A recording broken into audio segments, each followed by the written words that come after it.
Hare Krishna. So continuing our question answers.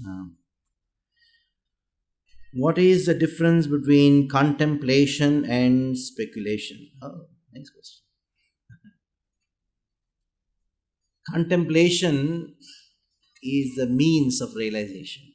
Srila Prabhupada says in the 13th chapter, last verse purport, these subject matters are meant for contemplation and realization. So the contemplation is something which leads you to Krishna consciousness or realizing Krishna. It is why it is mentioned in the Bhagavatam that Srimad Bhagavatam Puranam Amalam Yadvaishnavanam Priyam Yasmin Paramahamsam Jnanam Param Giyate Tatra Jnana Viraga Bhakti Sahitam Naishkarmyama Vishkritam Tachrunvan Supatan Vicharana Paro Bhaktya Vimucche Naraha. Tachrunvan means you hear. After hearing, Supatan, you study. And after Supatan, after studying Supatan, Vicharana Paro, then you contemplate. And that contemplate leads to Vicharana Paro Bhaktya, that leads to Bhakti, that leads to realization. So contemplation leads to Krishna consciousness or self-realization. Whereas speculation takes you away. Takes you away. Both seems to be the same. Observer also seems, both are doing the same. But one is leading to realization, other is leading to taking you away from Krishna. It's Maya, speculation. So, how do you identify the difference between? The difference is that when your contemplation is within the realms of Siddhanta, that is called contemplation. When your vichara, when your thought process is within the realms of Siddhanta, that is called contemplation. When it is beyond the Siddhanta, that is not beyond in the sense that out of Siddhanta, which is not within the Siddhanta, then that is called speculation. So that is why there is something called mental speculation and then something called philosophical speculation. Srila Prabhupada used both words. So the scientists, what they do is mental speculation because they don't consider Shastra and Siddhanta as the basis for their thought, for the thinking. Whereas when we do the thought process, when our thought process is based on scriptures and within the Siddhanta. It is not just scriptures. It is based on scriptures, accepting scriptural authority, at the same time within the Siddhanta given by our previous acharyas. We don't want to do something new. Whatever our acharyas have given, we try to understand that in different ways. That's all. Simple. So trying to prove something, what our acharyas have not told, that is called speculation. And the basis is also not scripture. Even though they may talk scripture, they don't accept scripture as absolute authority. There are so many people who talk scripture, but they don't accept this authority. The modern Mayavadis, they talk on Gita, but if you really talk to them, they say, we don't accept Gita as our pramana. Because Gita talks so much of devotion, and their process is not devotion, the process is some speculation. So, some people they may quote from Bhagavad Gita. Just by they quoting from Bhagavad Gita, it doesn't mean that they are accepting Bhagavad Gita as a pramana. So, these are the mental speculators. They may speak on Gita, but they have no faith that Gita is absolute truth. So, it's another aspect of mental speculation. Like they say something and try to support that thing by quoting Gita and Upanishads and so many things. So, just because they are speaking in Sanskrit or quoting something, Upanishads and Gita or Bhagavatam, that doesn't make them vichar. It is not vichar. Vichar should be having its basis as the scripture. It should have the object of proving what our previous acharyas have told, or understanding the points which the previous acharyas have told in a more perfect way. Okay. So these are the difference between contemplation and speculation. Next. Hare Krishna Prabhuji, can you please explain the difference between attachment and affection? Many times both are used interchangeably. See, attachment means raga and affection means sneha. These are the Sanskrit words for these two, raga and sneha. Now, you may have attachment. This attachment has got two sides. One is affection, other is hatred. I love you. After some time, I hate you. So just because you hate somebody, that doesn't mean you are detached from that person. Hatred is no detachment. That is why divorce is no sannyas. Divorce is no sannyas. Sannyas means you are detached. But divorce means you hate that person, that is why you got divorced. So there's both sneha and dvesha. Affection and repulsion. These are the two coins of two sides of the coin called attachment. So generally, people think attachment means affection. No. Even though you are not affectionate to somebody, you may hate somebody, still you are considered to be attached to that person. You're getting the point what I'm saying? So, affection and hatred, these are two opposites. But both are nothing but attachment. So, in this way, and sometimes both are used interchangeably because generally attachment means positive. But there is negative also, which is hatred.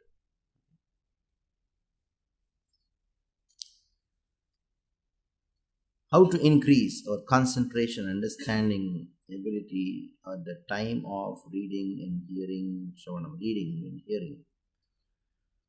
Oh, while hearing, it's an important question, it's a genuine question, because sometimes it so happens that when you are hearing,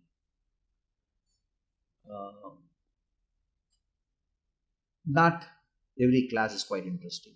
It's fact, I sit in all the Bhagavatam classes. Some are quite interesting, some are not. But still you have to sit and then try to hear. So at that time, technique is that if you would have been speaking,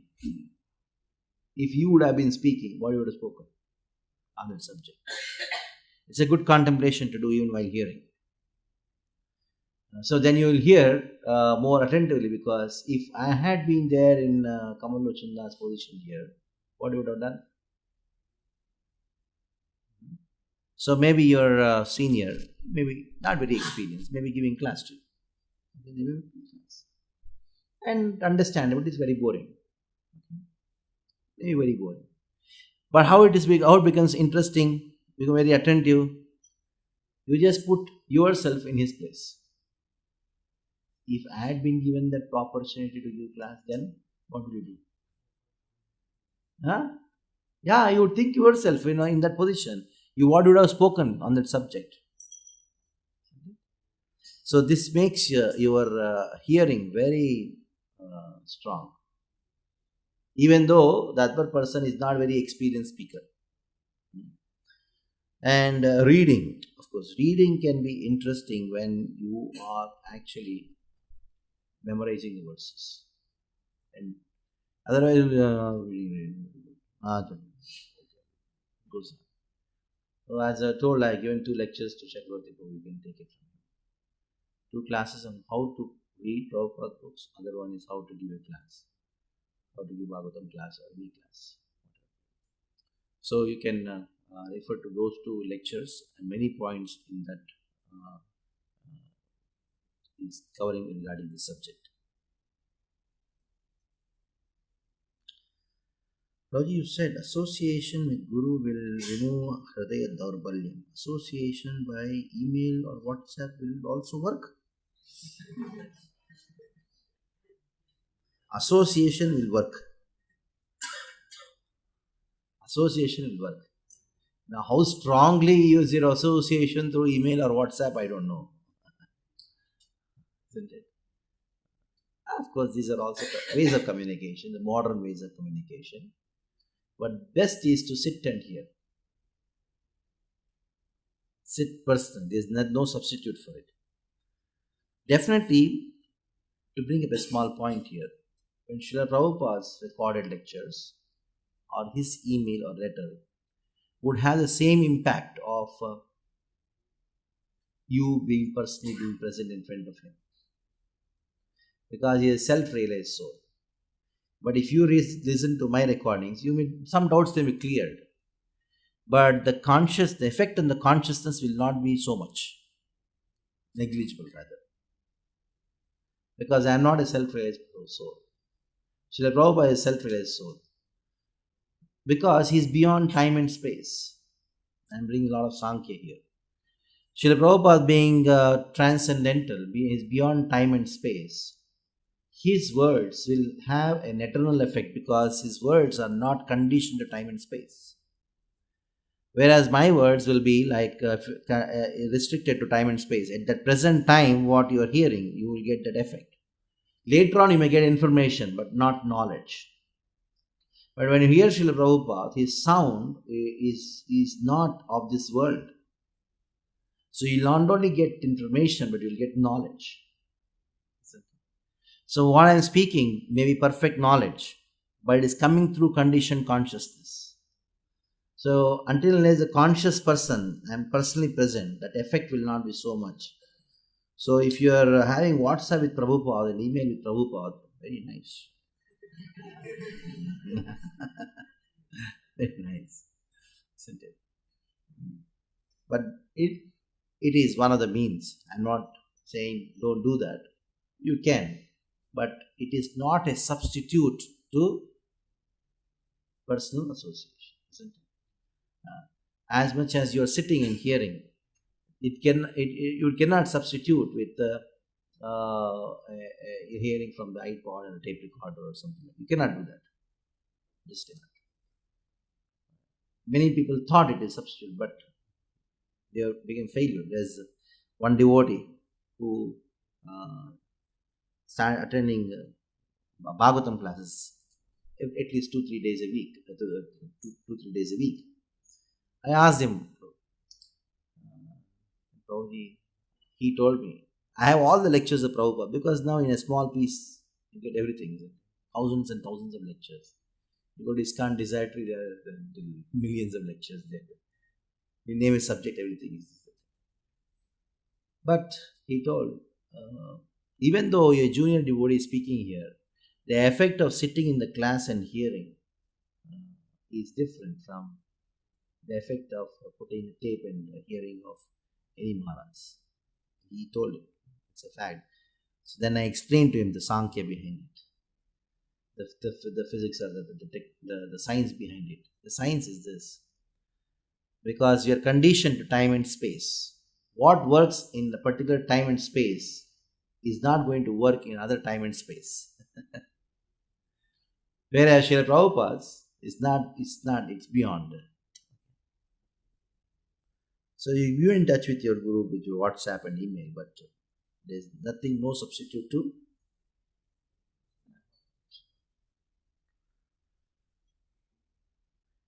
What does lust conquer intelligence means?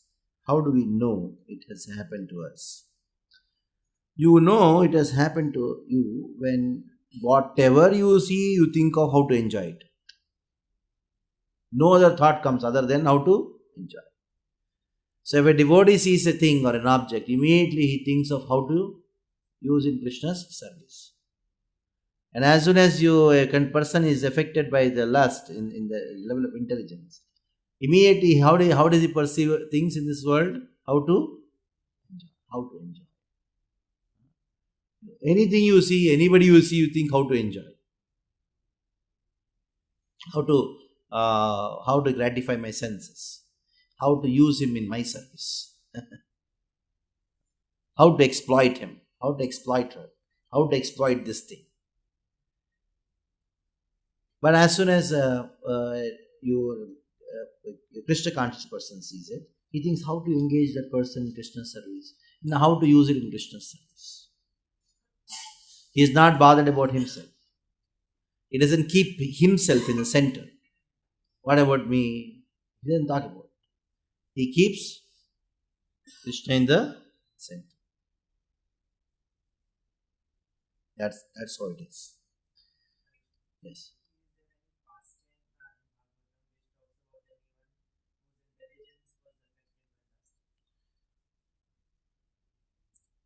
Ajamil.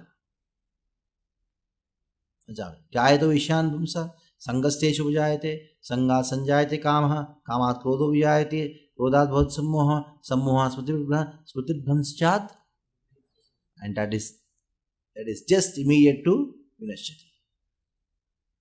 When the Buddhinash happens, Vinashati happens. So Ajamil, he was very perfectly situated, and because of this Jayate Vishan Bumsa, and went on, it became Buddhinash. When Buddhinash happened, he gave up his wife, children, everyone, went and got married to the prostitute. And to satisfy her, he started doing all the sins possible. When the Amrutas came, they told, he has done all the sins possible.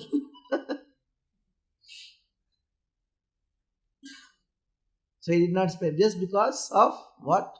His intelligence itself was corrupt. So, when the intelligence is in the mind, you feel a lot of lusty thoughts, but still you know I am doing wrong. You are not convinced that what I am doing is right. Whereas a person whose intelligence is corrupted by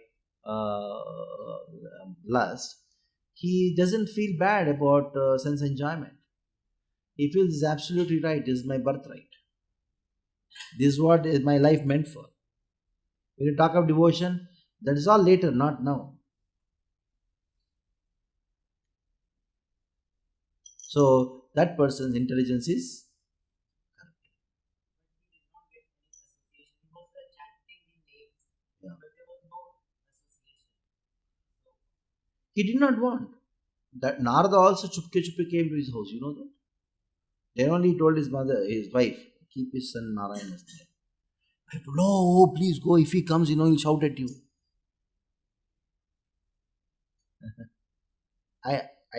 Story is not written. I heard somewhere. But of course, who would have kept the name Narayan? He would have not kept Narayan. Somebody, some sadhu sang must have happened, isn't it? So, this is what it is. You would not... if you want to identify whose intelligence is corrupted in your devotee circle or good base or so, he wants to be alone. A devotee comes and says, hey, kyun hai? He wants to be alone. He doesn't want to be with devotees anymore. That means his intelligence is corrupted. He doesn't like devotees anymore. He uses ways and means not to associate with devotees, because he knows if I associate, then again I cannot enjoy. I have to hear things which are against my goal of life. That is enjoyment. Trying to be alone, aloof.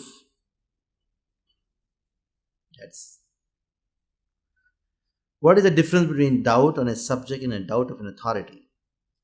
Like I gave the example.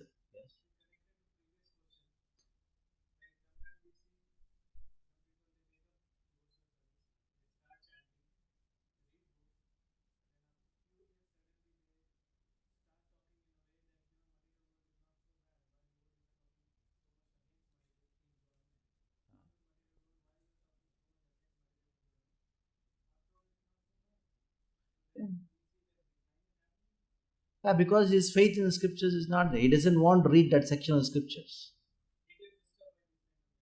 Yes. He doesn't want to be with them.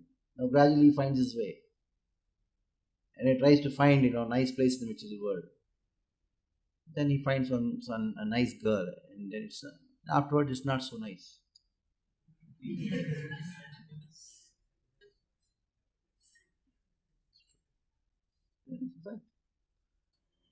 because his intelligence is corrupted. Once your intelligence is corrupted, you try to justify your sense enjoyment. You try to justify by ways and means. Oh, it's Kali Yuga, Prabhu. Huh? It's Kali Yuga. No, it's not Kali Yuga. You are there. That is what is Kali.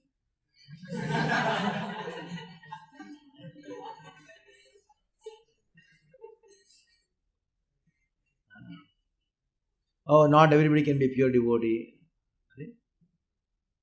Tell that I am not able to live up there. Why not everybody? That means you are justifying your activity. That's what happens. What is the difference between doubt on the subject and a doubt on the authority? Doubt on the subject, as I already given a perfect example here, that is of Arjuna. Katam etad vijaniyam tumado proktavaniti. Vijaniya means how am I to understand? That means you have the doubt on the subject. Like just now I answered one question about lust.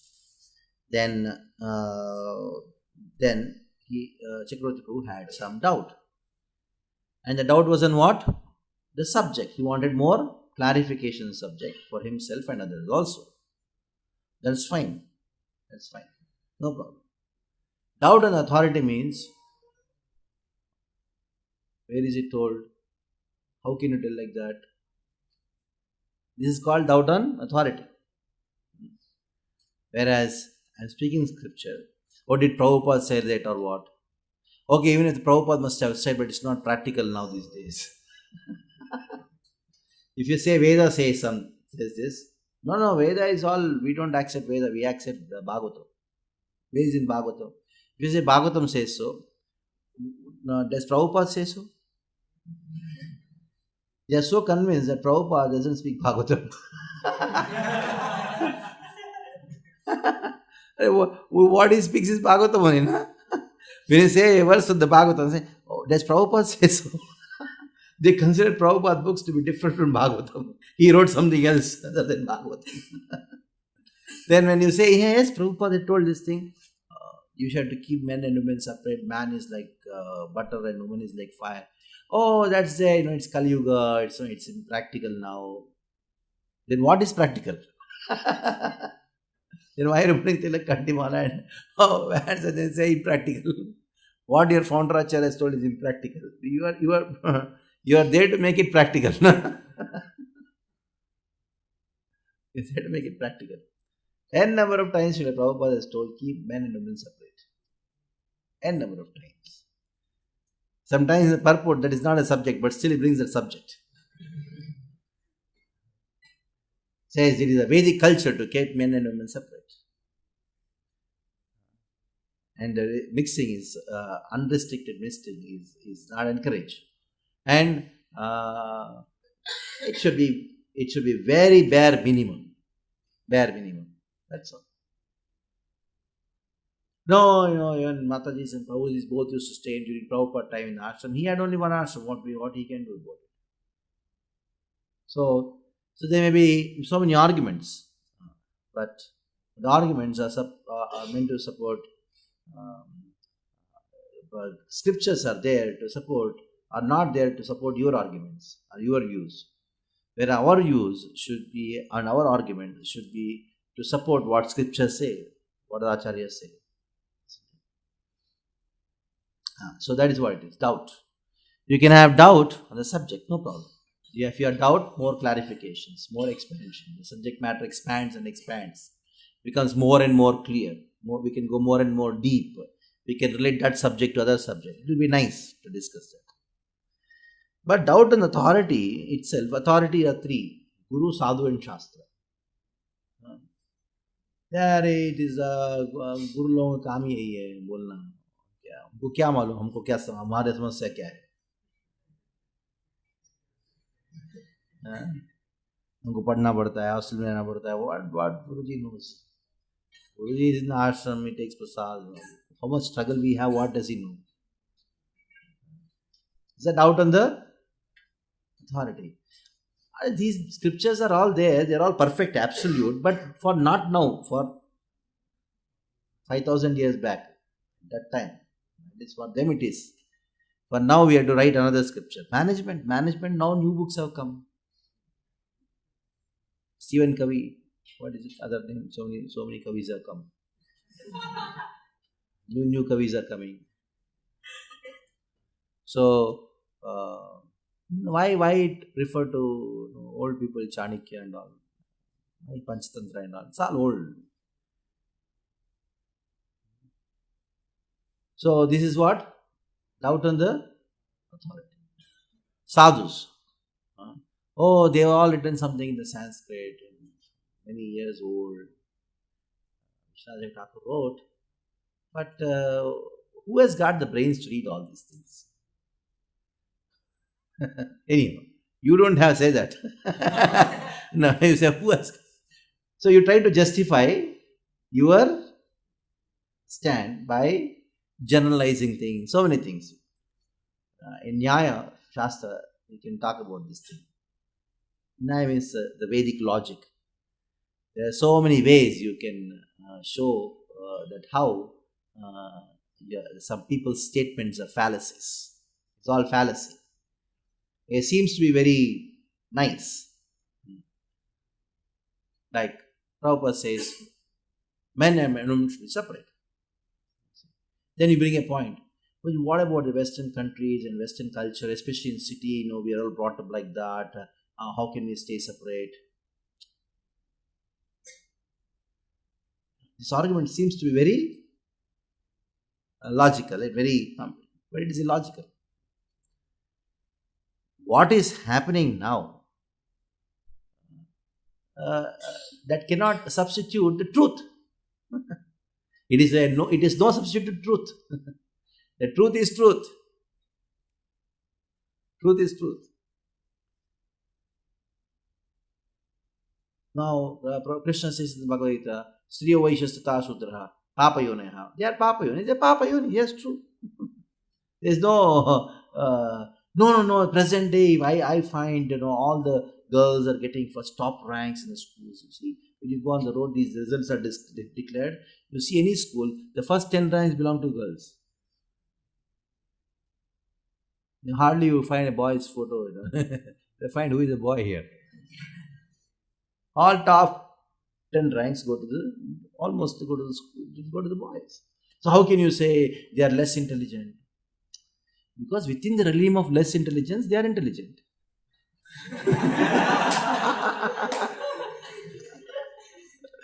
What did you say? What do you mean by that? Say, because of the food. Ahara suddho shata suddhi. Until unless you have good food. Good food doesn't mean burger, pizza, and McDonald's. It means hot rice, ghee, something, this kind of things. So when you eat that, you get subtle intelligence to discriminate what is doubt in the subject and doubt in authority. Because of Rakshasi food, the intake which is demoniac, that is this Jersey cow milk, which is actually not cow milk at all, it's pig's milk, and bread, pizza, burger, noodles, and all kinds of things. It's not impure food. So how will the brain develop? The subtle tissues the brain doesn't develop. Sunflower oil, cottonseed oil, instead of ghee. Always into WhatsApp and always into internet. Never breathe fresh air. Never touch cow dung. Never lifted cow dung. So how will the brain develop? So those brains, Rakshasi brains, they have doubt on the authority. And they think they are very intelligent by doubting authority. And that's called modern science. So especially the study in the schools which happen. the books which you have studied for so many years. So, because of these things, there is a very doubt on the authority itself. As Arjuna's question, very interesting question. Just imagine if I tell to you something like, in the beginning, I taught all the knowledge to Chaitanya Mahaprabhu. And now again I am teaching you. Pagal ho gaya. But Arjuna did not say that. He said, how am I to understand? How am I to understand this thing? Isn't it? He did not say, how is it possible? Okay. Yes. पीछे भी है. Is authority in Krishna consciousness also a result of our karma? Yes. You get a particular position because of karma. And you lose a particular position because of your karma. You may be a pure devotee without position. And you may be a demon with a position. These are all karma. For example, now I am, while coming to the temple, then I told the other person that come in the morning, 8 o'clock, I have to go to Juhu. So then he was supposed to come. Then he came. When he came, then what happened? One devotee told, urgently told us that 5 minutes. So he took the auto. He was supposed to come back in 5 minutes. He went. And then what happened? The auto became punctured. So to use my own vehicle, means our own temple vehicle, it was not in my karma. Isn't it? Now, I had a plan to do something and it doesn't happen because of anything. And all of a sudden, one day somebody comes and tells me that you are the temple president. What? All of a sudden, no. What I am telling you? Maharaj did not tell you? No, he did not tell you. He told. So all of a sudden somebody says, oh, tomorrow, next day somebody says, no, the decision has changed, now you will be a co-president. And neither I asked for something, neither. It all happens. It's all what? Karma. All of a sudden you become the base in charge. Isn't it? You become in charge. And after 6 months, you have done such a nice job that you will be promoted. That means what? Somebody else will be in charge. What are you? Advisor. Isn't it? So it's karma. Yes.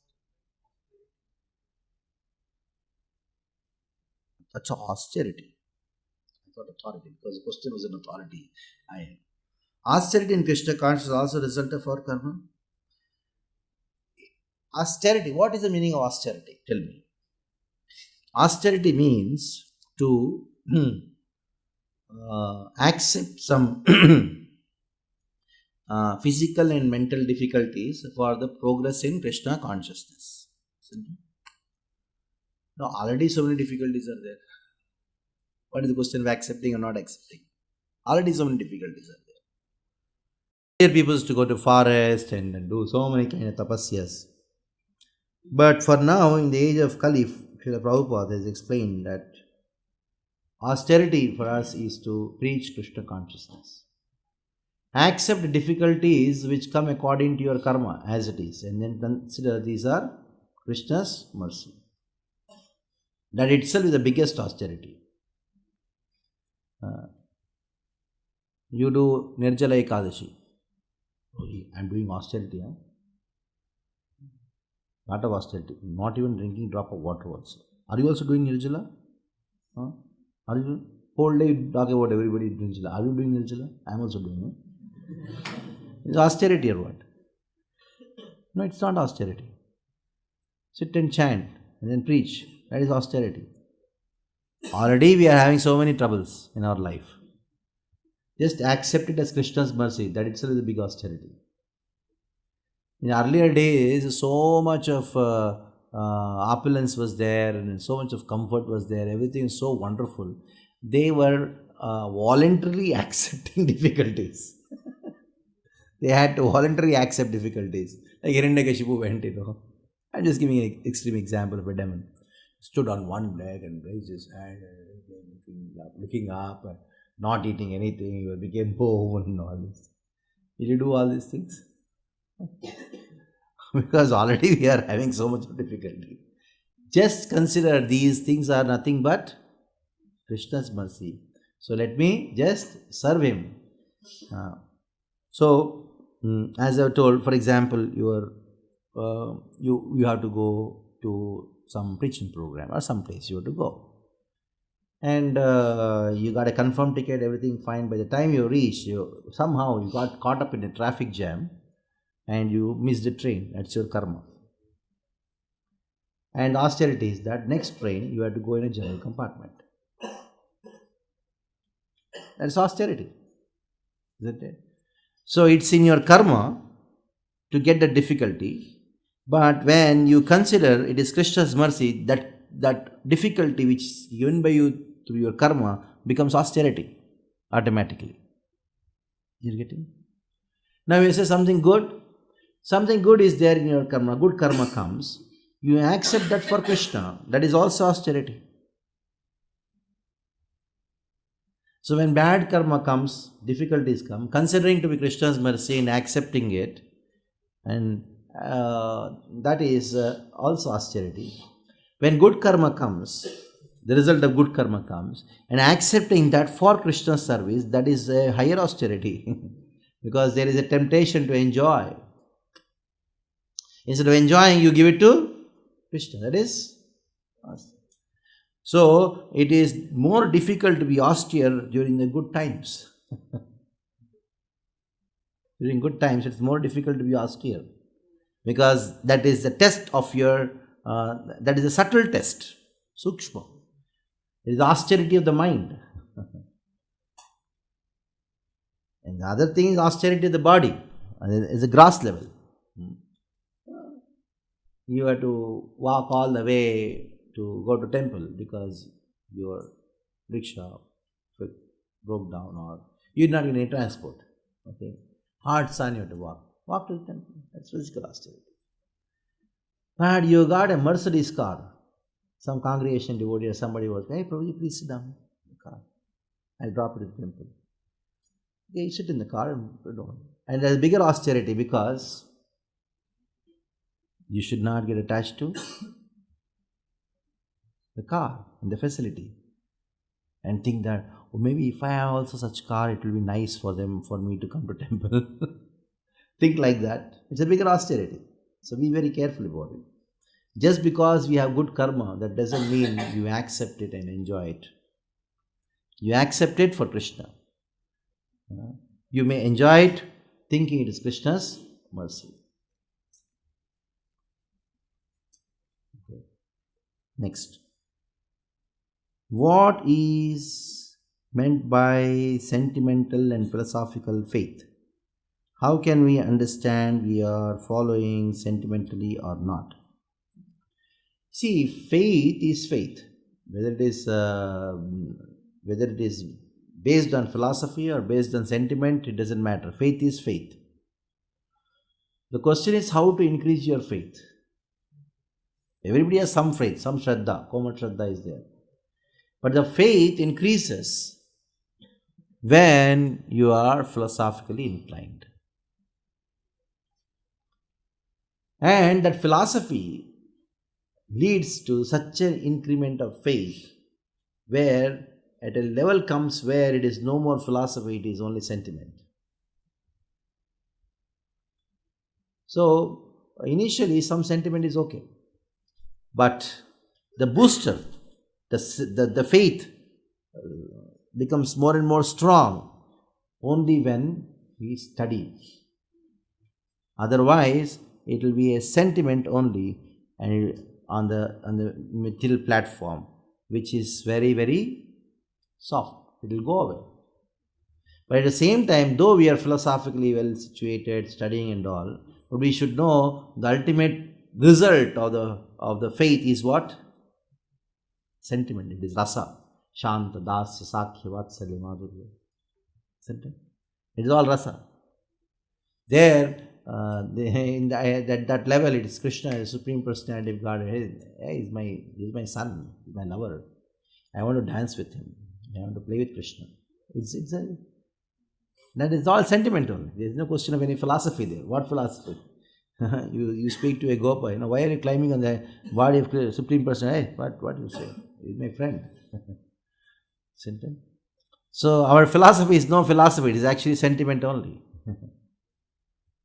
It is sentiment, because the purpose of the philosophy is highest form of sentiment, that is rasa.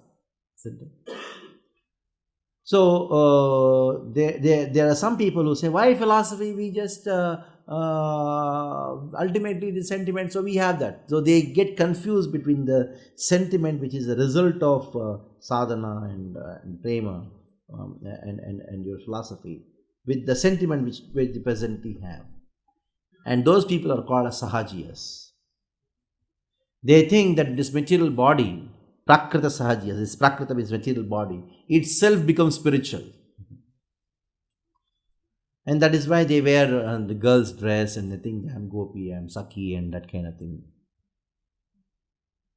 So it is good to have initially some sentiments, but that should be powered by the philosophy, which makes us faith very strong and ultimately leads to rasa, which is total sentiment, total spiritual sentiment. So how can we understand we are following sentimentally or not? When you are not interested in hearing and chanting, when you are not interested in reading Prabhupada books, you think that I am doing a lot of seva, or I am chanting, why read? That is the only symptom to understand that this person is sentimental. And this person, generally who talk like this, they do a lot of service.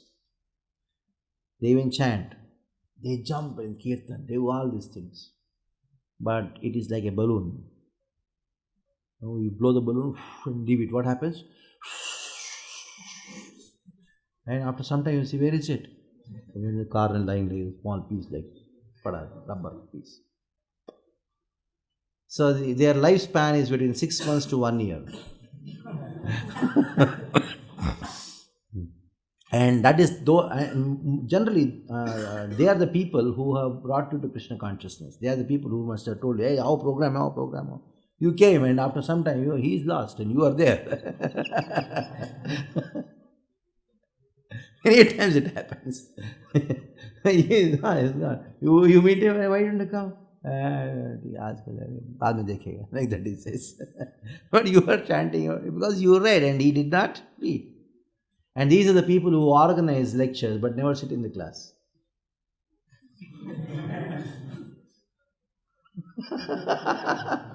So you found something. They organize everything but never sit in the class. अच्छा लगा class? मुझे अच्छा लगा. आपको कैसा लगा? नहीं, मैं तो नहीं.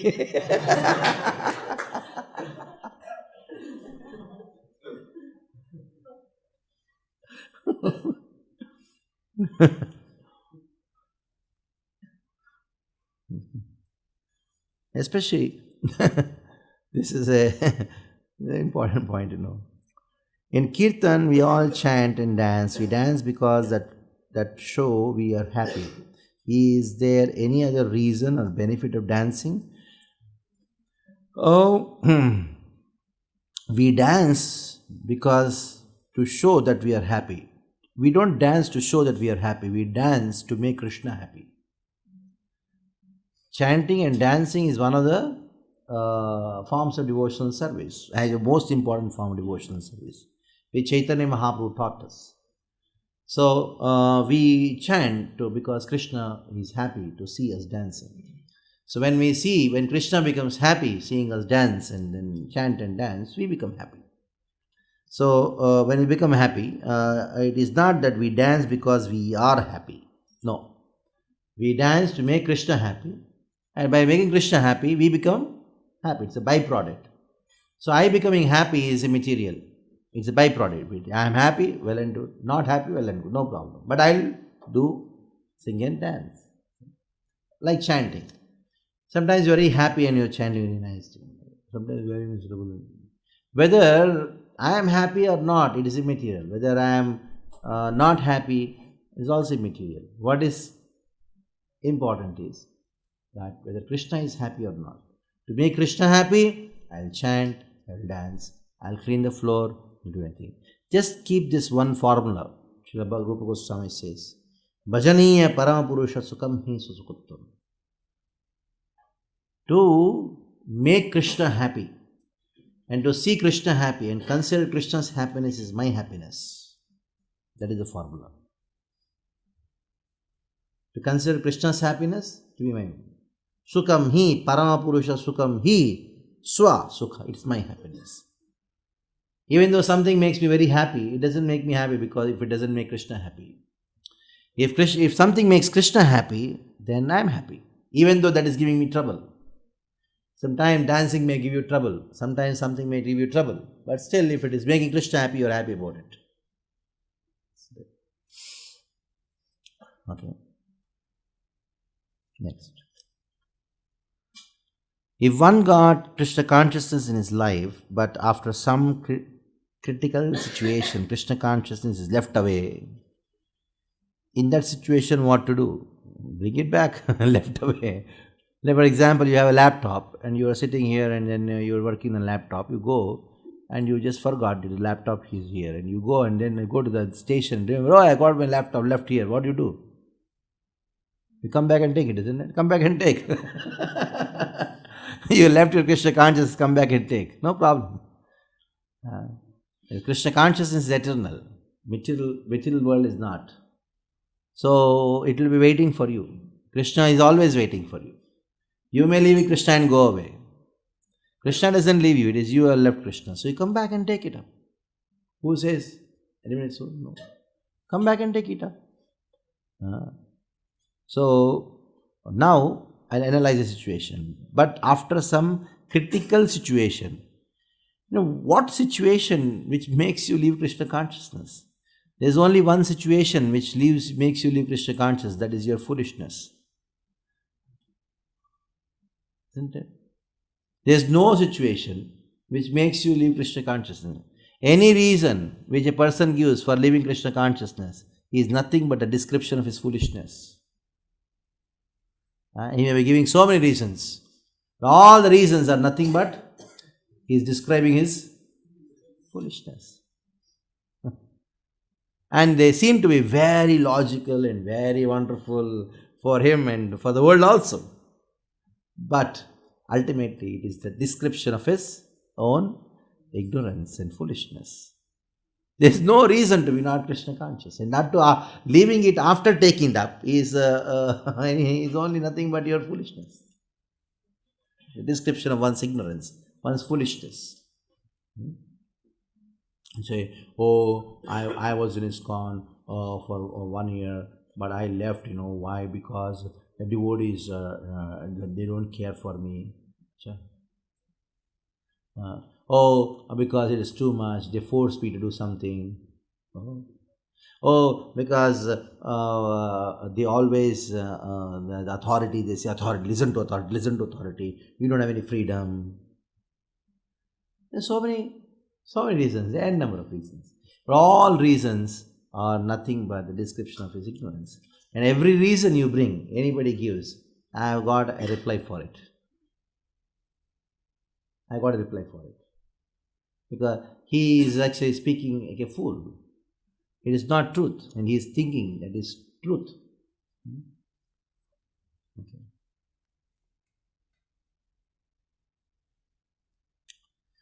One got Krishna consciousness, but after, in that situation, what to do? Now you understood that you gave up Krishna consciousness, and you're there somewhere, lost it. Come back, take it. Join some camp like this, again you will get back. These camps are for that only. If somebody has lost it, can get it back. And also encouraging to others also. Hare Krishna Prabhuji, Pam Ho. I am facing a lot of difficulties in remaining awake in chanting. I try all things to remain awake, but mind takes away my attention from the holy name. I have heard, read glories of holy name. Still I am not able to appreciate gift of the holy name. Please help. Walk and chant. If you still fall asleep while walking,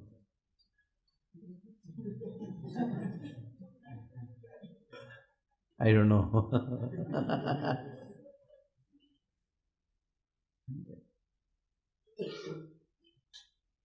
So, many a times people are facing this difficulty because of the stomach problems.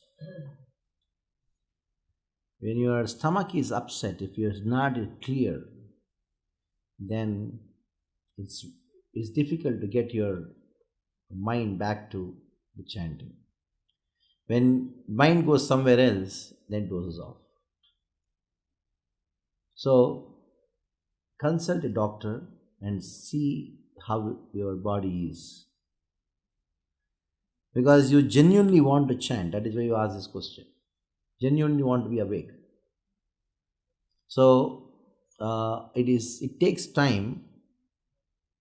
First, make sure your stomach is clear, everything is proper, bowels are proper. And number 2 is what you are eating. If you eat things in goodness, you will be in goodness.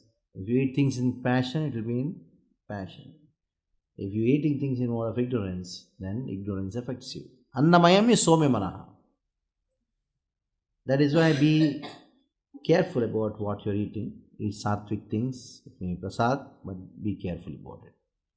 It will solve 50% of your problem. I cannot guarantee 100%, 50% at least. The other 50%, it takes time. Till the time you can walk and chant. Even I feel asleep, then I get up, walk and chant. Like for example, sometimes usually 6 at 5:30 for chanting, and around 6:30, quarter to 7, that is the time you feel like, especially if you're in a city, you sleep late night, 10:30, 11 o'clock, maybe your stomach is not clear. At that time, your mind becomes a little bit weak. At that time, you stand up and then walk and chant. No problem in that. So try as far as possible to chant 16 rounds at a stretch. Generally, when I'm in Mira Road, I chant 14 rounds at a stretch. Today morning I was in Juhu. I don't know what's the special mercy of Radharas Bihar. I could do 16 at a stretch. Generally, it happens 14 there, it happens 16 here at a stretch. So it's good to do that. And very, very nice. Once you get accustomed to that, then it will be, you have to put an individual effort for that to get this thing across. The greatest achievement in ISKCON is if you're able to chant 16 rounds at a stretch. That is the greatest achievement. Compared to all the so-called other external achievements, this is the greatest achievement. And if you're able to memorize one shloka a week, that is also wonderful. So these kind of personal spiritual goals, you can keep it for yourself. And it's very interesting. Spiritual life becomes more and more enlivening and very blissful. Because you have some goal to achieve personally every day, every time, isn't it? Right. Prabhuji's scriptures say Vaishnava Seva is important, but I can see in myself that for small things in service I get upset with devotees, then grudging with devotees follows, and then later sometime I try to forget and move on. But in this course I observe that I am able to forgive but not forget it. How to overcome? See, like you are grudging because of somebody's behavior or somebody's fault, whatever it may be. Just imagine how others are grudging because of your faults. Are you the only person grudging? Are you the only person tolerating? One devotee asked me, Prabhuji, how long and how much should I tolerate? I told, as long as as long and as much as others are tolerating you.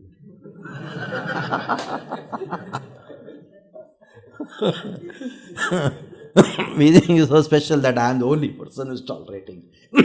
Everybody is nonsense, I am the only good person here. And everybody is thinking the same thing. You don't know that people are also tolerating you. Just imagine, when you grudge, others are tolerating you or not. Yes, others are tolerating you. So, there is no other solution for this. Just go on tolerate. In the last year's Vyas Puja offerings, Gopal Goswami Vyas Puja offerings, I was asked to speak.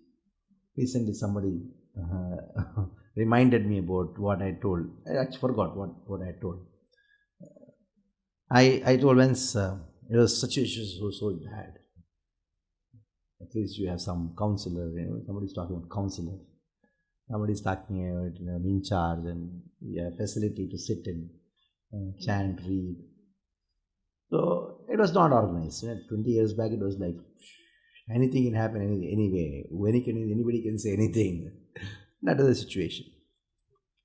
So, and I was the only person who was trying to streamline things, preach things, but nothing was happening. No cooperation from anybody. And I told Maharaj, I'm completely fledged up. I just continue. Then I told Maharaj, how long should I tolerate these things that are happening? How long should I tolerate? Then he smiled and told me, I've been doing for 40 years. 40 years. So there is no other alternative for this. Just go on tolerating. So you are able to forgive. So you are able to forgive because you think that the other person has offended you. But a Vaishnava never thinks that somebody is offended. So the only solution is you become a Vaishnava.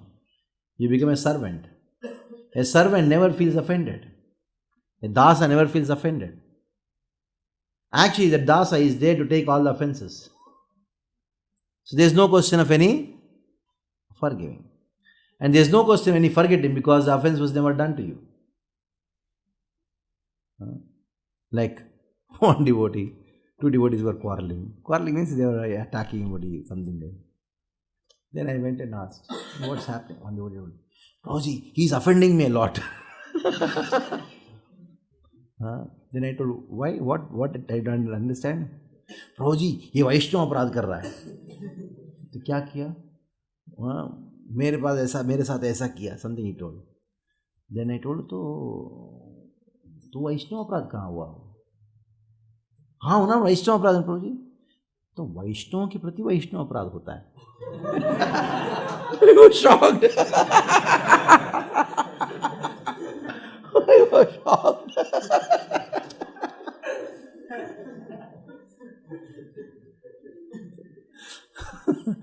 So you see, you are not the person to decide whether that is Vaishnava brother or not. As if you are a Vaishnava. The biggest problem is that we think that we are devotees. So once you overcome this problem of thinking that you are a devotee, all this is solved. There is no question of any forgive, there is no question of any forget. Because he never offended a Vaishnava. He behaved the way he is and you go on tolerating. There is no solution for this. Don't try to have solution for you so that you don't have to tolerate. There is no way. The world is designed in such a way that it gives you trouble. The world is designed in such a way. Don't try to change the design of this world. This world gives you trouble through situations, through people, through your authorities, through your equals, through general people, through juniors. You are bound to. So, don't escape from being tolerant. Learn to be tolerant. That's all. Yes. analyze the situation. At that time of holding or getting engaged, philosophy cannot come to the brain. Yeah. But if you just analyze after some time, it will understand. That's called goodness. When you are in goodness, you think and act. In passion, you act and think. In ignorance, you don't think at all.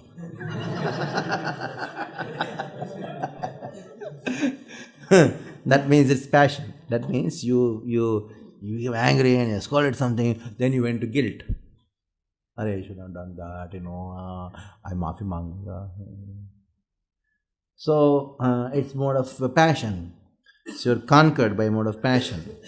So then they try to come to mode of goodness by better sadhana, by better food. Basically, it is food. Because you're doing chanting Hare Krishna sadhana. Give a lot of time and vichar, especially the basic chart. Make sure that you have enough cow ghee instead of spending on cheese and spending on burgers and all kinds of nonsense and so sweets or something, cream and all this stuff. Use that money for getting cow ghee, hot rice and serve and nice chapatis with ghee. Get these things so that your whole atmosphere is sattvic in nature. Annamayam is somya. Ahara suddho sattva suddhi. So these days even in temples you are trying to implement, because when I joined, and so many years I've been seeing, they feast and paneer comes, chole comes, puri comes, meat, and then after eating what happens? You fall sick and passion. In passion you talk anything. That's what happens. So ahara is a very, very important ingredient in our to maintain goodness. You just use this good food, nice sattvic food, automatically you will find all these grumbling cases reduces. Automatically. Okay. Next. How do we know that intelligence is covered by lust? I have told about this. Intelligence is covered. How do you know? And start scheming out ways of how to enjoy. And it's impossible to enjoy, or how to enjoy this material world, sense enjoyment. It's impossible to do it in an association world. So you try to be aloof. Many years back, one devotee came and told, Prabhuji, room mein bahut disturbance hota hai. In our room, lot of disturbance happens. I want to study nicely, so I want a separate room. So why you want separate room to study? Then I told, we'll make a study room. उधर भी disturbance होता है. So let us make, no? And if it happens, then you tell. Then next day I told, चलेगा project ऐसे रहने दो.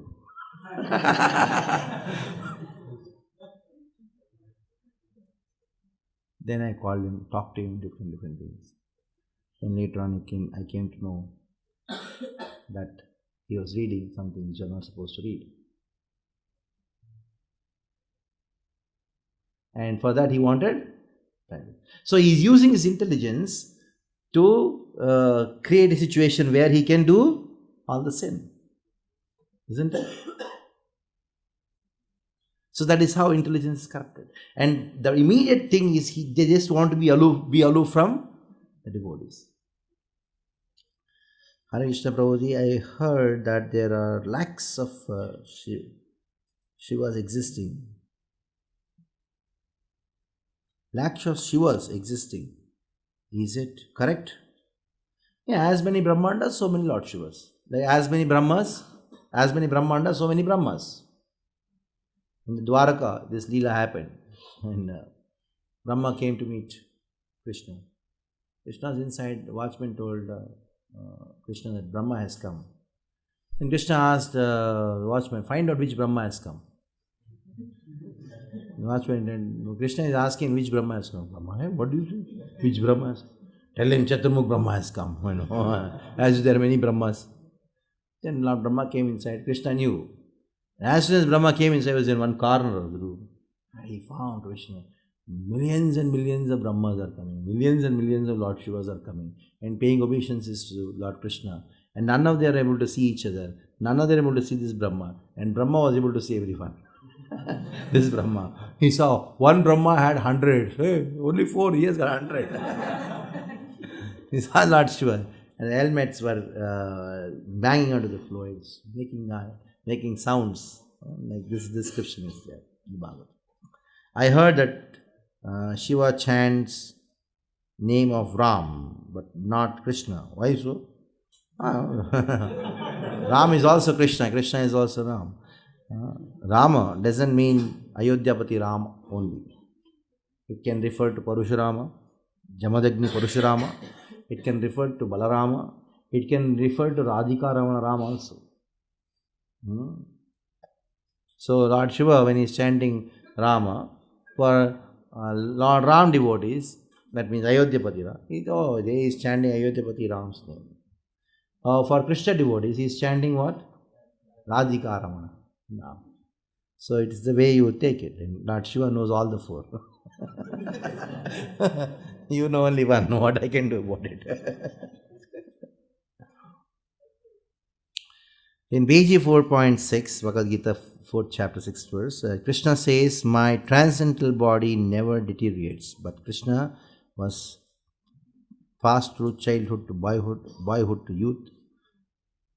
And next thing did not happen. Youth to old age. Why break? That shows it's transcendental. Can you stop only with boyhood and youth? Youth, after that, no old age comes. So Krishna, according to his will, he can become from childhood to boyhood, boyhood to youth, youth to boyhood, boyhood to childhood. He can reverse also. He can do anything. But one thing, he never becomes old. Even if he becomes old, but he still looks like young.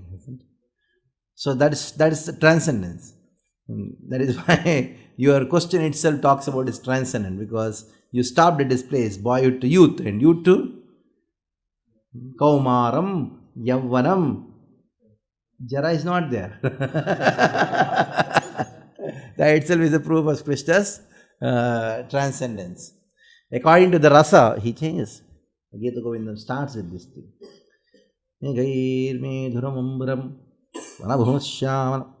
So this Mangalacharan verse of Gita Govindam, it introduces the scene that how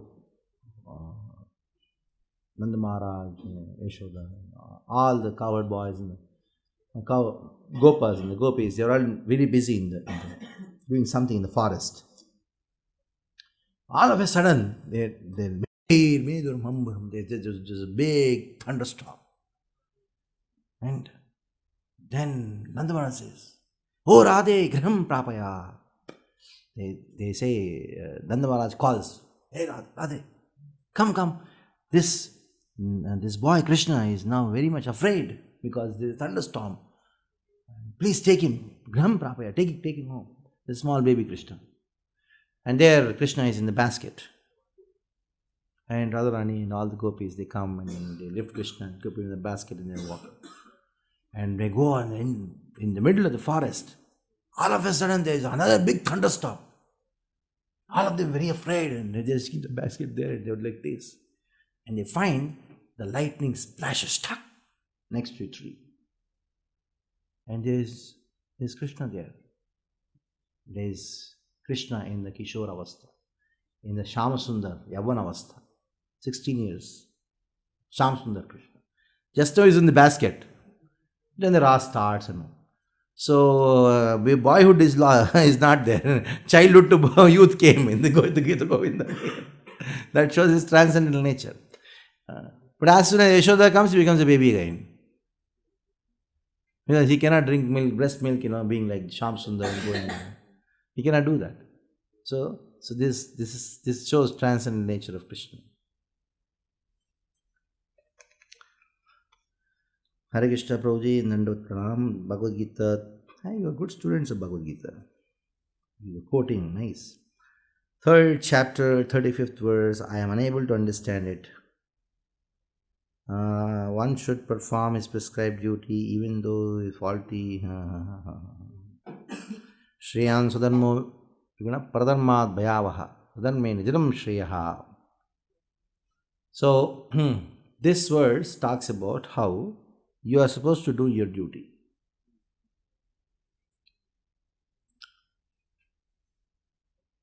Why you have to do somebody's duty? Because you find that there is some sense enjoyment there. You give up your end goal. For example, you have duty towards, for example, there's a grahastha. There's a man, husband, and he has got some duties towards his wife, isn't it? And he's not able to do things properly, but still he is doing it. Now there is another lady in another house. Now she has some problem. And this man tries to go and execute the duties there. Why? Why you should do that? Lust. That is why immediately after this verse, all the verses starts of lust. Krishna tells this thing, that Arjuna, the reason is because of lust. So if you connect this verse and all the verses connected to the lust, that is starting from 37 onwards, this is 35. Immediately after that, you have this section which talks about lust. I just gave you a very gross example. So that is why Shreyan Swadharma Vigunaha. Even though you are not able to do your dharma properly, do that only. Because this dharma is meant for you, not others. Even though you may be expert, it is not for you. That is why follow the scriptures. Like brahmachari is supposed to do brahmachari dharma, isn't it?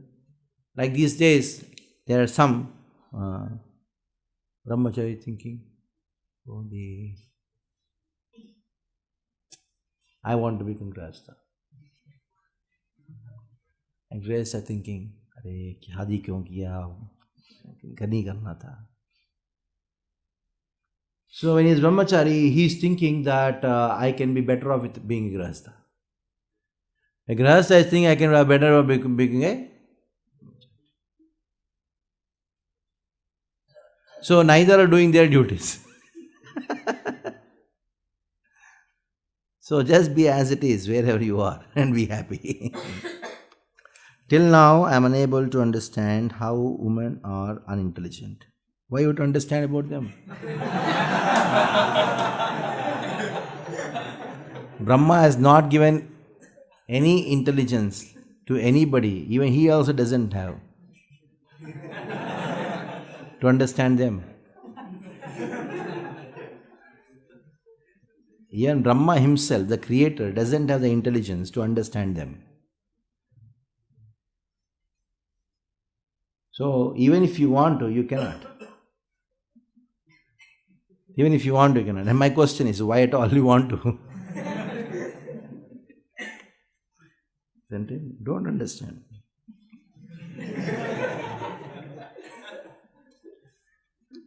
You have to stand under them. They'll go on, hey, you are go on doing that. If you try to understand more, then you have to stand under them. They'll be in charge. They'll be running, I do that, hey, पानी नहीं है पानी अरे क्या आप घर में क्या लेकर आ गया सोफा यही ठीक है सोफा थोड़ी ना है नया लोगे हाँ ठीक है भाई पैसा नहीं है क्या और कमाओ then you go on running and doing it. ये घर ठीक नहीं है you go buy another house. Whole life goes in that. So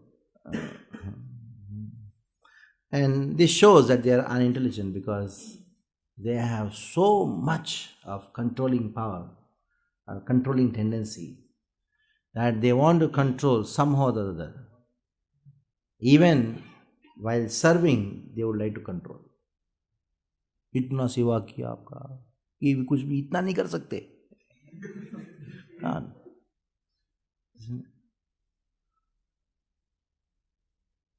Yeah, you see your house only. Who controls? Mother or father?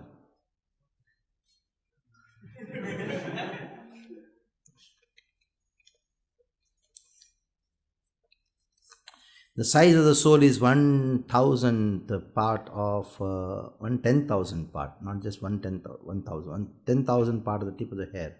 How can he understand that spiritual world is far greater than material world?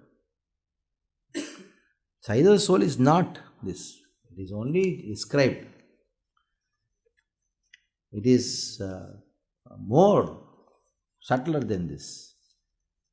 Aprameyasya, as much as 1/10,000 part of the tip of the hair cannot be measured in the same way, the soul cannot be measured.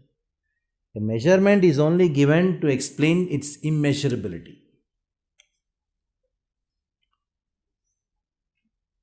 Is Buddha Vishnu Tattva or Jiva Tattva? Which Buddha are you talking about? Siddhartha Buddha is Jiva Tattva in mode of ignorance. And Vishnu Tattva, Buddha, incarnation Buddha is different. Because Siddhartha Buddha or Kapilavastu, he was born in Nepal.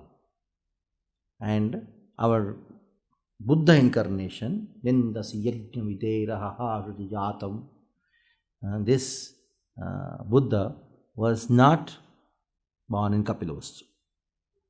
So, there's a difference. So, the Kapilavastu Buddha is a Jiva, and of course, completely enamored with mode of ignorance. And our Vishnu Tattva Buddha is Vishnu. And what about Vasudeva? Vyasadeva, is he Jiva Tattva or Vishnu Tattva? Don't get into any controversy, but scriptures are scriptures. Arupa Goswami is clearly told Vyasa is a Jiva who is empowered, but not this Vyasa. This Vyasa is Sakshat Vishnu. But Srila Prabhupada has always referred to Vyasa as an empowered incarnation.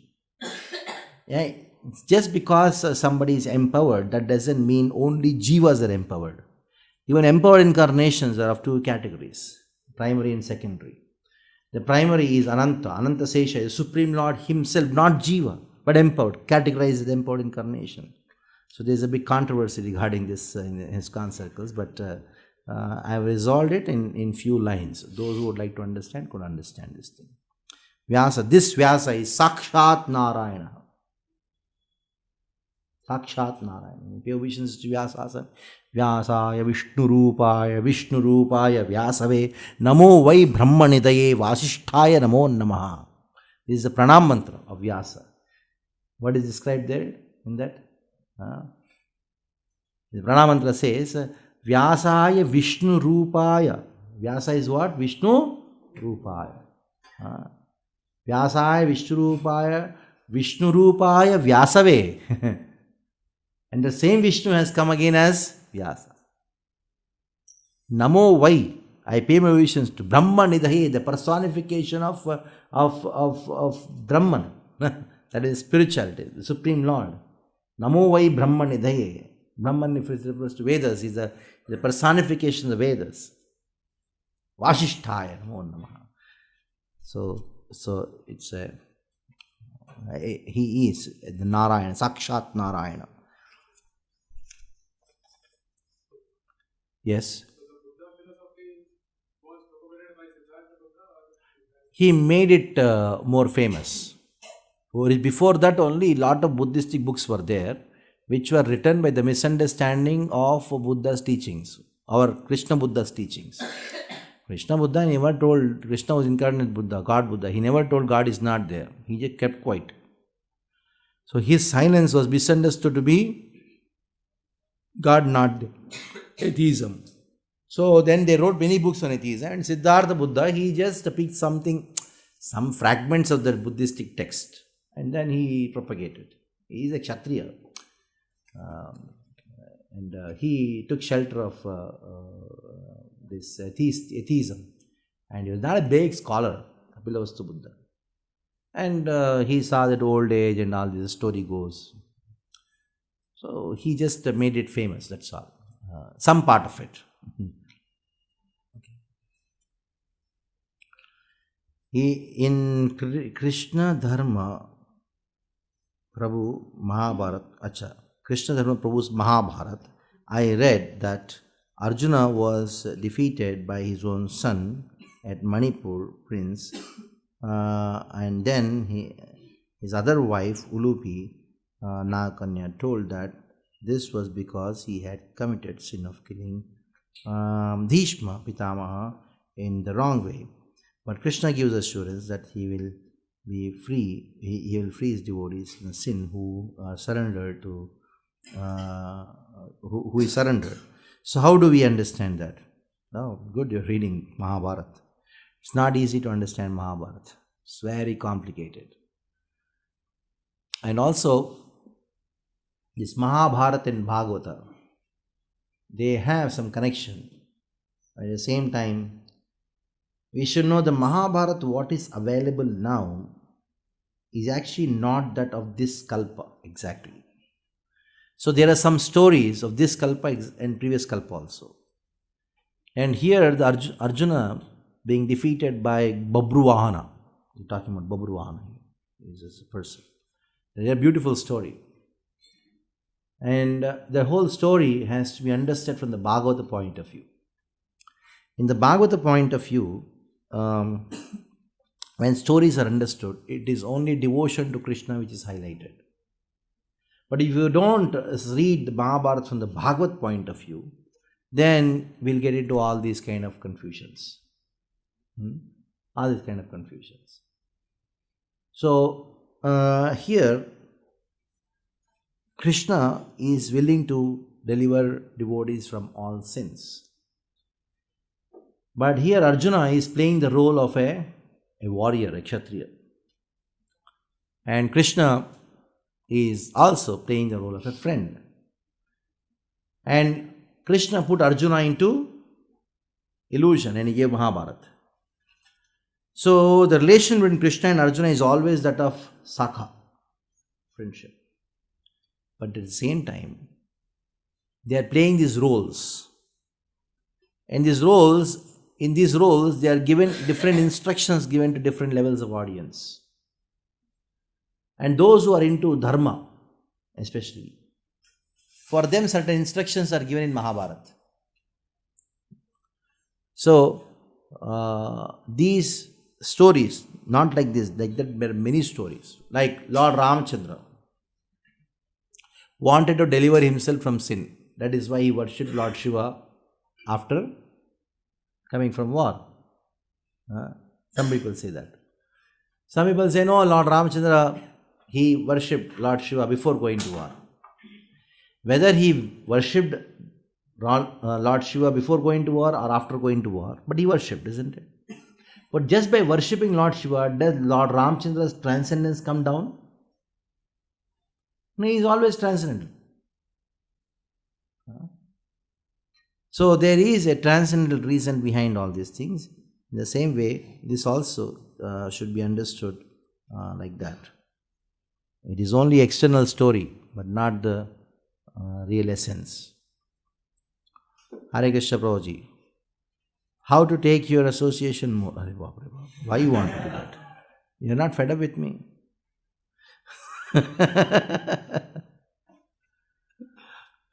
What is the best way to memorize verses? Repeat.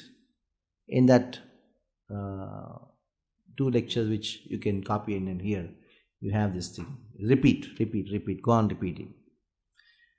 I want to do more service, but I feel exhausted quickly. Can you please give me some advice? I eat nicely. Yeah. People these days don't eat. They don't eat properly. One chapati, paid for 20, 22-year-old boys, and they are. Eat nicely. Why we should get exhausted? Chant more. Keep your body fit.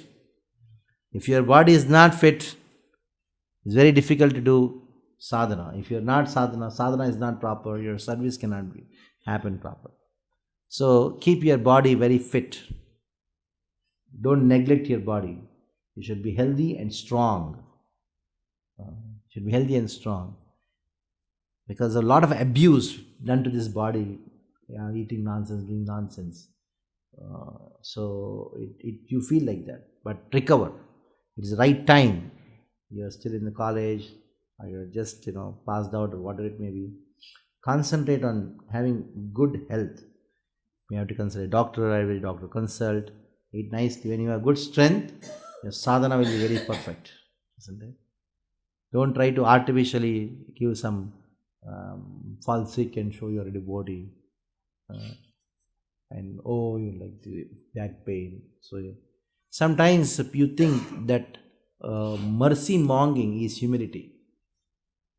Mercy monging is advancement in spiritual life. Mercy monger, you know what is mercy monger? कमर दर्द कर रहा है, मैं बीमार हो गया आज. So it's called mercy monging. You are actually not. So don't do that. So then you get some subtle feeling that I'm really advanced, I'm really renounced. No, nothing.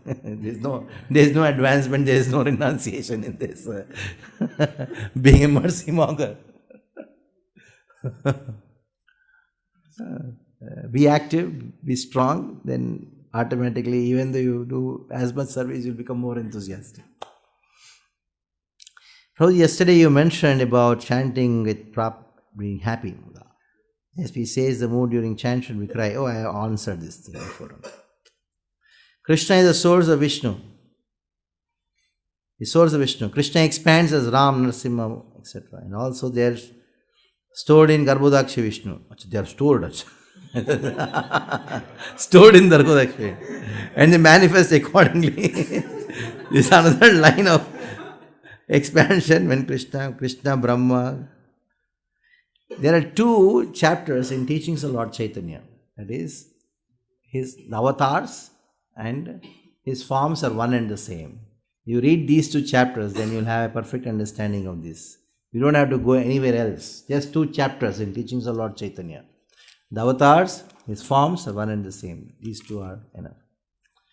Hare Krishna, nowadays many speakers quote from many Puranas, Vedas, commentaries of different acharyas. Prabhuji, please help us to understand if Srila Prabhupada books contain everything. Why do we require other books to prove our point?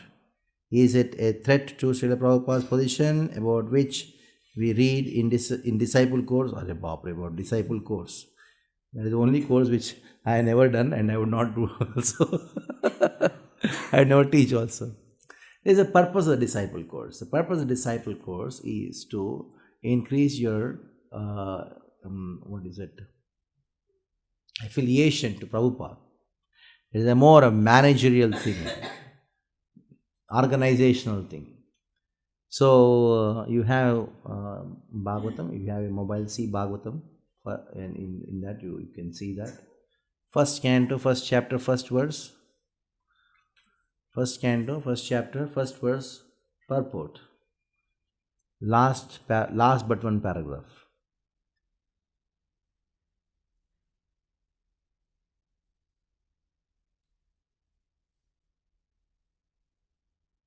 Got it? Huh? Got? I can read it out. So I am reading directly.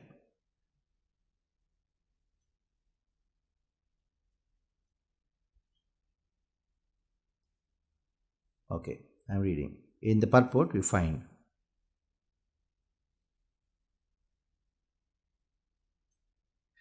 within the past 500 years, listen carefully, within the past 500 years, many erudite scholars and acharyas like Jiva Goswami, Sanatan Goswami, Vishwanath Chakravarti Thakur, Vallabhacharya, and many other distinguished scholars, even after the time of Lord Chaitanya, made elaborate commentaries on Srimad Bhagavatam.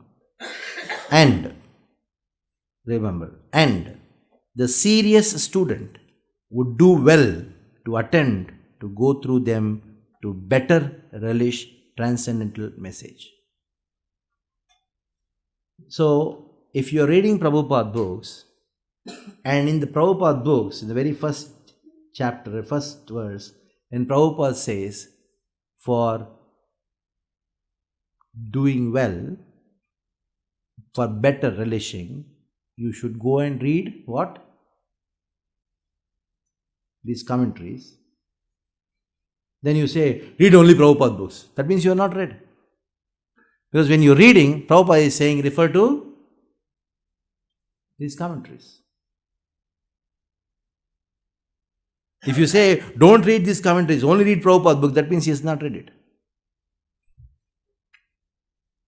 Isn't it? Huh? Do you think Srila Prabhupada would speak something different from what Vishwanath Thakur would say? What the Acharya would say? No. Why do we require other books? Because Prabhupada says you require to relish more. You require. Here he says, and I am just giving you Praman, direct on Prabhupada books. Not just one, they are unlimited, plenty. And you would say, oh, for further reference you can go to this book. He says that. Now, you say, Prabhuji, you are hearing this thing for the first time, you are always being told, read only Prabhupada books, Prabhupada books. Here, make it very clear. Srila Prabhupada books are your textbooks. And any other books which Srila Prabhupada referred to and he has asked you to refer are your all reference books. Are your reference book. So in your college, of course these days what they teach in college nobody knows. When actually really a good teacher would really teach from the textbook, they have a personality, they teach. And then would say, for the further research into this, go to the library and refer to that book. They would say, isn't it? And this is meant for whom? Though it is meant for everyone, but will everyone do that? There will be 4 or 5 nutcases in every class. Those are toppers, like they want to top. So that they, in computers or mechanical engineering, they want to top. And they do a lot of research and they get top ranks. And ultimately they give up and then do IAS or IIM and something like that.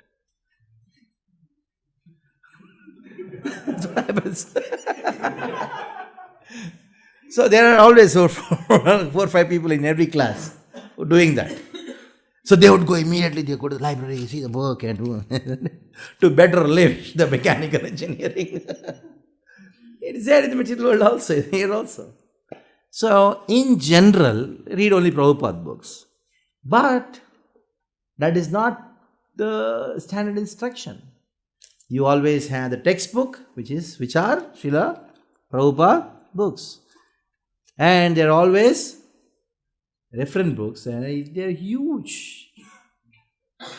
And you refer. You quote from there. So when you quote from the reference books, you have a more strong support for what Prabhupada has written, isn't it? You are referring so that you can understand your textbooks better. You can explain your textbook better. They are all reference. They are not something parallel. They are reference. So if Srila Prabhupada books contain everything, and yes, it contains everything, in that everything, he says what? Refer to those books too. Isn't it? Why people think, why this point comes, because they think Srila Prabhupada has written something different from what previous acharyas have written. Is it so? Is he separate from them? He is representing them for you. So why you see these two are different? They are not different from each other. Okay? Hare Krishna, how to give up the habit of multitasking? Yeah, if you are used to it, multitasking, you can do it. There's nothing wrong with it. It's not a bad habit. There's some people who can do many things at the same time. There's nothing wrong in that. There are some people who cannot do. There's nothing wrong in it. It's their nature. Just be as you are, your nature. Is your nature, when do according to that nature, you do it, no problem. Don't expect others to live up to your nature or something like that. But you do, if you're able to do. Not able to do, don't do. But 16 rounds for 4 regulated principles, reading Prabhupada books, that is compulsory. How to increase our absorption in Krishna even while involved in various managerial service? Oh, good. Important question. The managerial service is Vaishnava Seva. When you are a manager, you have the greatest opportunity to do Vaishnava Seva. Greatest opportunity. Because you have the resources, you are in the position. So if you are able to keep your consciousness that this thing, that I am serving the Vaishnavas, then you can be Krishna conscious. Actually, that will help you in becoming more and more Krishna conscious. As you told, for attentive hearing, one should keep himself in the position of a speaker and then think what he would speak on that topic. I just specifically told this point when the speaker is not very senior. He is just speaking, like almost we are same age or a little bit more senior to you. He's trying to present, he's trying to make out things. At that time, this formula applies. Not that, when Maharaj is also speaking, then you also think, what I would have spoken. Not in that case. Not in that case. In generally, for example, you have your daily Bhagavatam class or something like that. Or one of your friends should be giving a Bhagavatam class, isn't it? Maybe tomorrow is your turn, maybe. So at that time, naturally, you see, as good use yours, that person is also learning, isn't it? At that time, to keep yourself very interesting, don't think, "Arey, to barabar bol nahi raha hai, bore ho raha hai." Don't think so. What do you think? This way. That is, if I was supposed to give, what I would have spoken. Isn't it? That gives you energy to be really awake and then be conscious in the class. That is what is the thing. But it may develop some offensive mentality towards the speaker. No, this is because of not to develop an offensive mentality. Offensive mentality will happen when you think, boring day hai. Iska kya sunega? This is offensive mentality. But to get rid of the offensive mentality, you sit and then start thinking, oh, he spoke in this point. This point did not come to my mind. Oh, it will be very nice that this point would have been spoken. There is nothing wrong in that, isn't it? Okay. I'll take only few. There's so many of them. Try to do something in 10-15 minutes. I want to remain unmarried. Why you want to be unmarried? Entire life. Actually, when you get initiated to spiritual master, it is known as Adhyatmika Vivaha. So instead of marrying some stupid lady, marry your spiritual master and then serve, like a wife would serve the husband. Serve your spiritual master.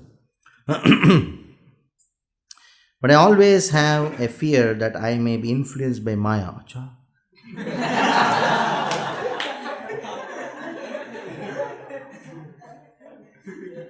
You are not in Maya now.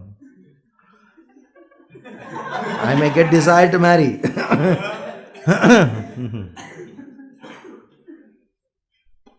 What should I do so that I can remain unmarried for the entire life and serve the movement? Immediately get married to Srila Prabhupada. His disciples, you select one of the spiritual masters, immediately get married to them. Get initiated. Sadhyatrika. And become wife of your Sadhyatrika. Become wife means, as a wife would serve the husband. Just serve, completely dedicated to your spiritual master. So that's why it is. So if you are serving spiritual master, then you need not be afraid of Maya. Maya will be afraid of you. So, too much of what is going to happen in future. What's going to happen in future? Why are you so much afraid of if thought comes of getting married, oh, what will happen? Be afraid what happens if I die? Why the thought is not coming? Is it right? Just imagine, if anybody keeps this thought in mind, I may die anytime, you will never get married. Never get married. Suppose tomorrow morning, somebody is getting married. You go and tell, anytime you can die. Kya bol rahe? Anytime you can die. Yeah, true, no? It's truth. He'll die. No, I don't want to get married. Or you tell the lady, anytime this person can die.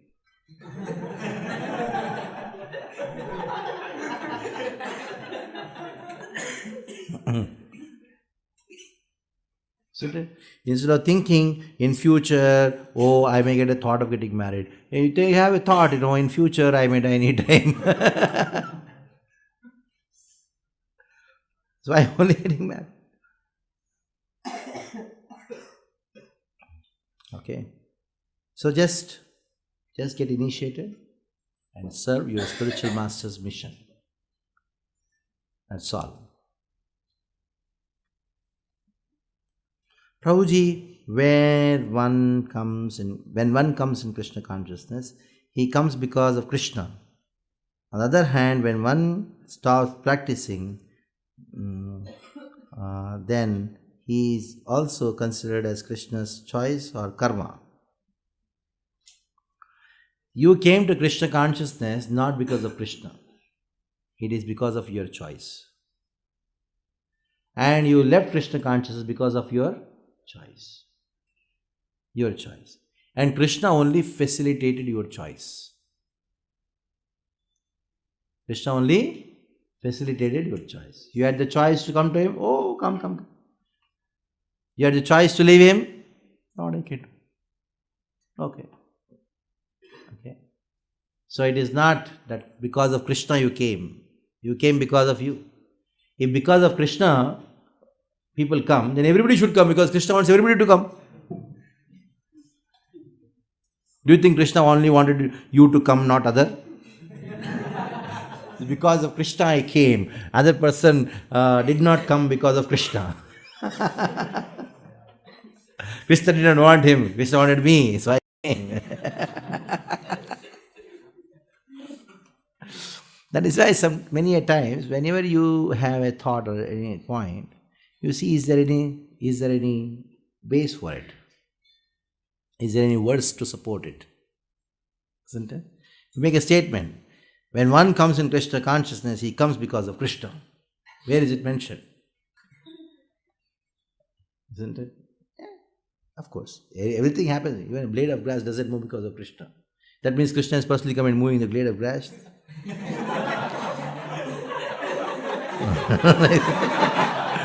He is busy playing the flute and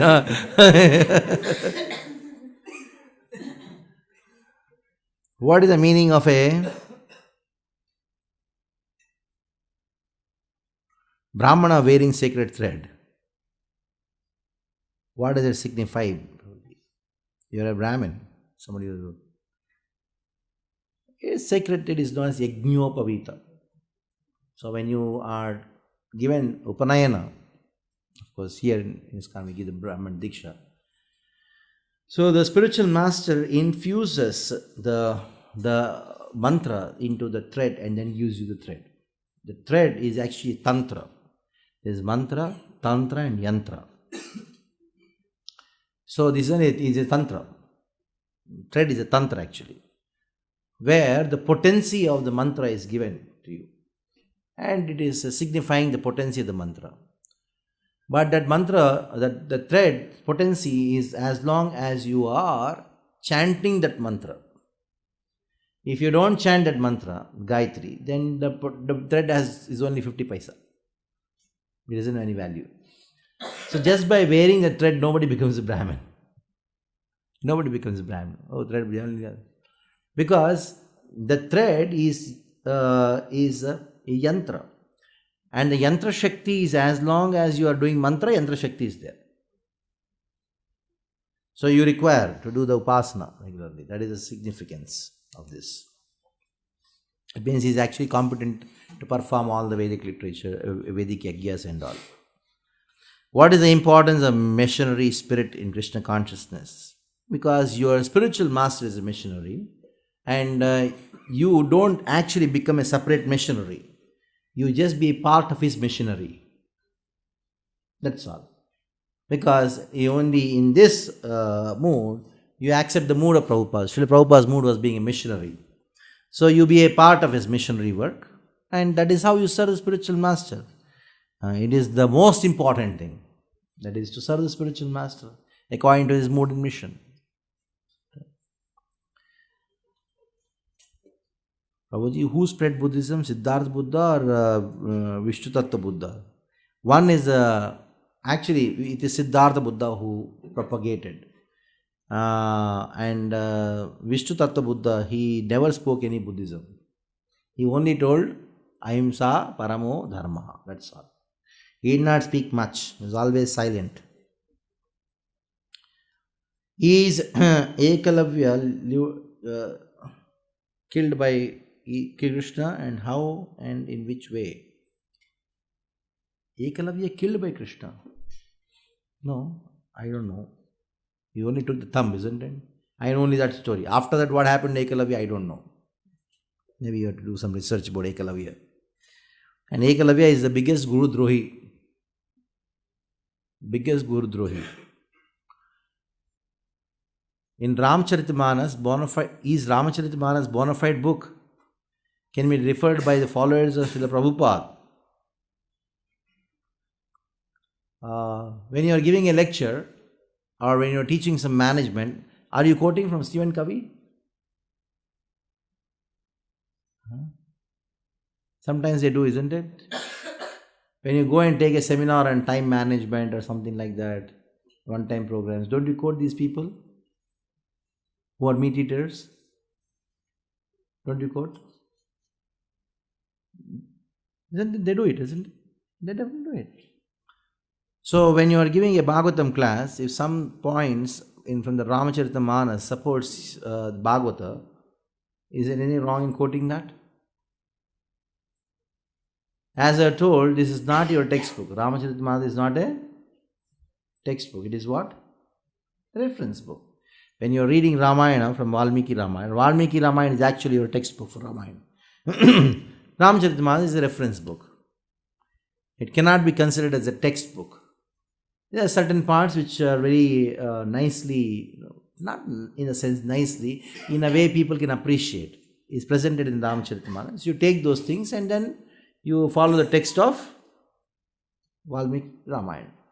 Don't disrespect it, and so it's not bona fide. Bona fide, not bona fide. Get out of this black and white mirror, black and white psychology.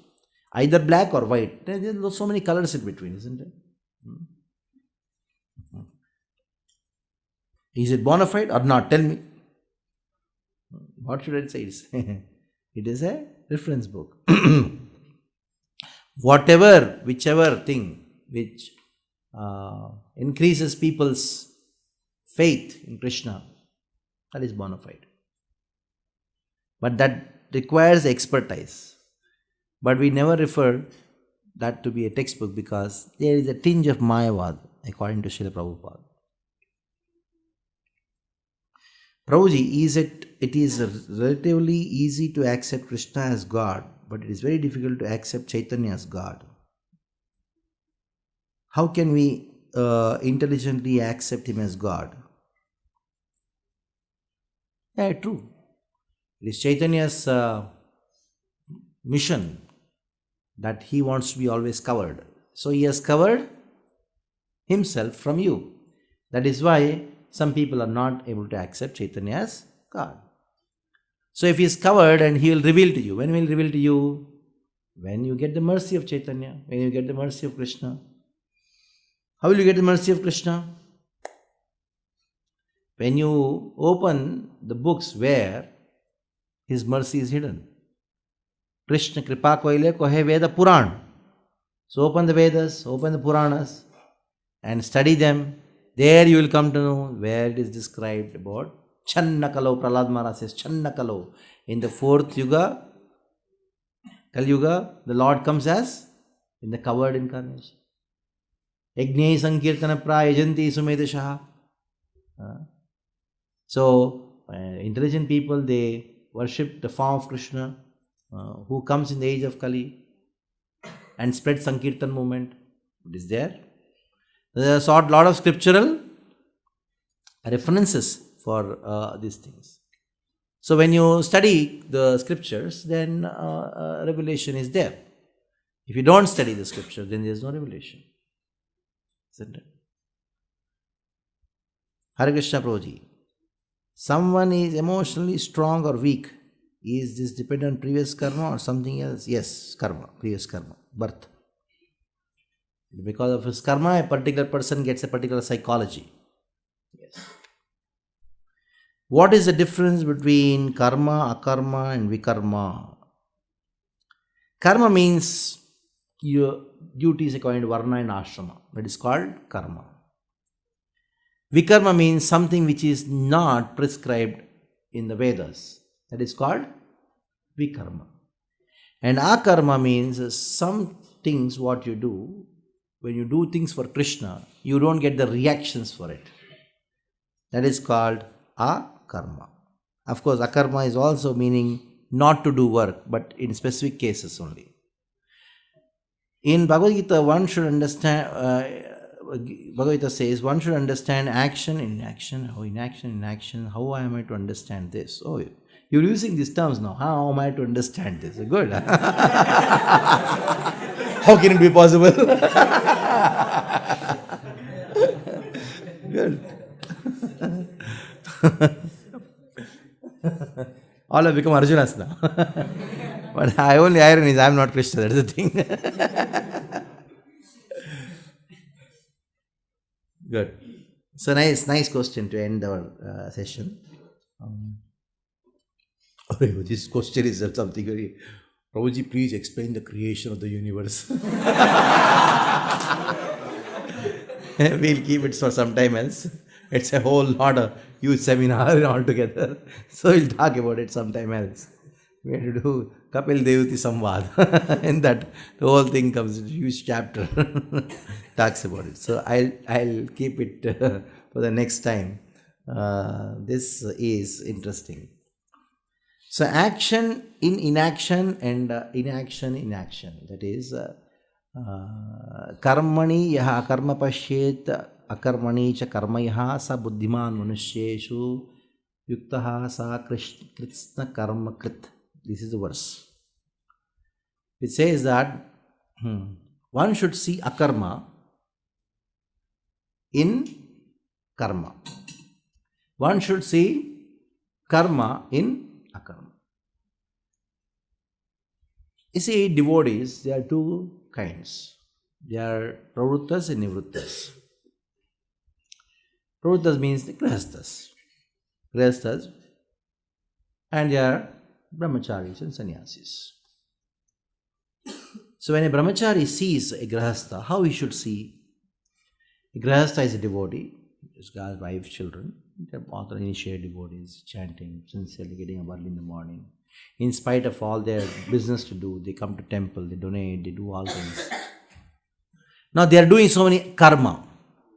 They are doing what? Karma. The mother is taking care of the children, she's washing the clothes of the children, she's teaching the children, she's cleaning the house, they're lighting the fire, cooking, buying sabji.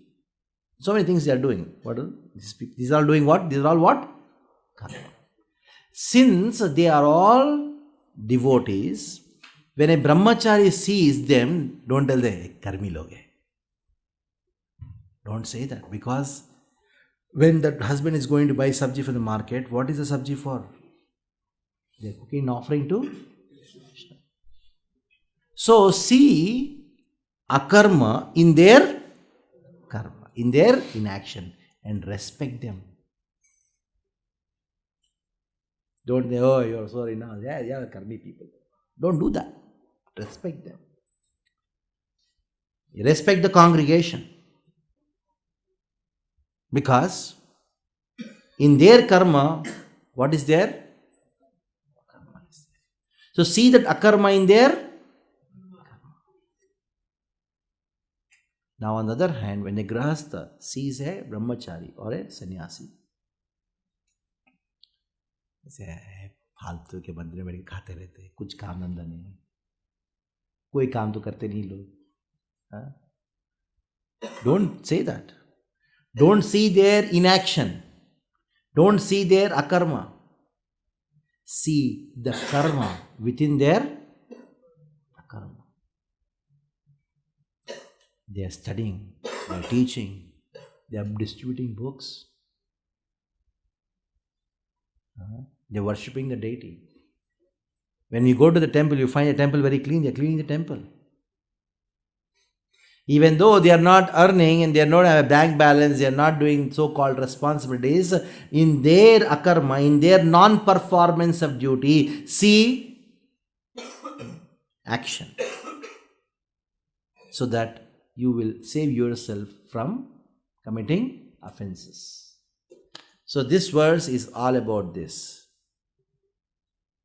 How not to commit offenses. When you see a grahastha, don't commit offenses. When the grahastha sees a brahmachari or sannyasi, don't commit offenses. Okay. Thank you very much. Hare Krishna, Krishna Krishna, Hare Hare, Hare Ram, Ram